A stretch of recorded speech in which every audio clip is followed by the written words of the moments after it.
Özlemişəm yollarını gözləmişəm, izləmişəm. Səni səssiz film kimi izləmişəm.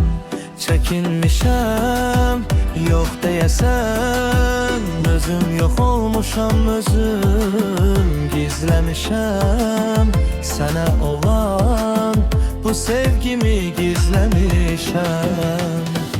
Gözündən yaş axanda, hər gün ona baxanda, kimi xatırlayırsan, qaçırırsan gözünü, sən Allah de düzünü, kimi xatırlayırsan. Gözündən yaş axanda, hər gün ona baxanda, kimi xatırlayırsan, qaçırırsan gözünü, sən Allah de düzünü, kimi xatırlayırsan. Gətirini duydum, gül deyə bilmədim, toxunmaq istədim, əl deyə bilmədim. O qədər darıxdım, gəl deyə bilmədim, qürurumdan hislərimə əyilmədim.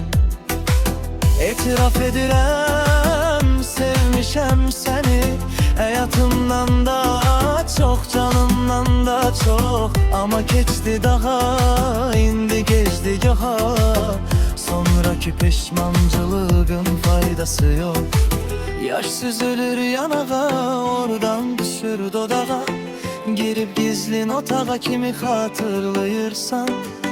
Güzgüdə bax, üzüvə baxmırsan, heç özüvə, döyə-döyə dizinə, kimi xatırlayırsan. Dərdindən əlləşirsən, pis hallara düşürsən, nəysə fikirləşirsən, kimi xatırlayırsan. Gözündən yaş axanda, hər gün ona baxanda, kimi xatırlayırsan, qaçırırsan gözünü, sən Allah de düzünü, kimi xatırlayırsan. Gözündən yaş axanda, hər gün